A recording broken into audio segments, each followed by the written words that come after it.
મસૂદ અઝહરનો મરસદ તબાહ થયો છે। આતંકીઓને જૈશના મરકઝ પર પનાહ મળતી હતી। જૈશ-એ મોહમ્મદનો હેડક્વાર્ટર તબાહ થયો છે। આ સૌથી મોટી ખબર સામે આવી રહી છે। આતંકી મસૂદ અઝહરનો મરકઝ તબાહ થયો છે। આતંકીઓને જૈશના મરકઝ પર પનાહ મળતી હતી અને હવે તે તબાહ થયો છે। ત્યારે આ તરફ આ સૌથી મોટી ખબર સામે આવી રહી છે, જેમાં જૈશ-એ મોહમ્મદનો હેડક્વાર્ટર તબાહ થયો છે અને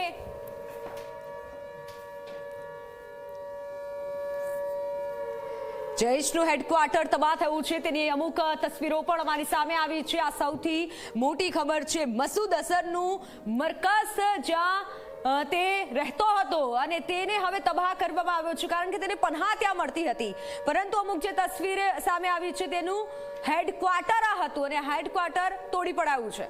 બિલકુલ, આપ જોઈ રહ્યા છો જૈશનું આ હેડક્વાર્ટર તબાહ થઈ ચૂક્યું છે। મતલબ છે કે જે આપણા જે સેનાના જામા જવાનોએ નિશાન બનાવ્યું હતું એ સટીક થઈ રહ્યું છે। આ જે છે હેડક્વાર્ટર, એ હેડક્વાર્ટર શું છે કે અહીંયા આતંકીઓને પનાહ મળતી હતી, અહીંયા ટ્રેનિંગ મળતી હતી અને અહીંયાથી જ આ નાપાક આતંકીઓ ભારતમાં ઘૂસીને આપણા નિર્દોષ લોકોનો જીવ લેતા હતા।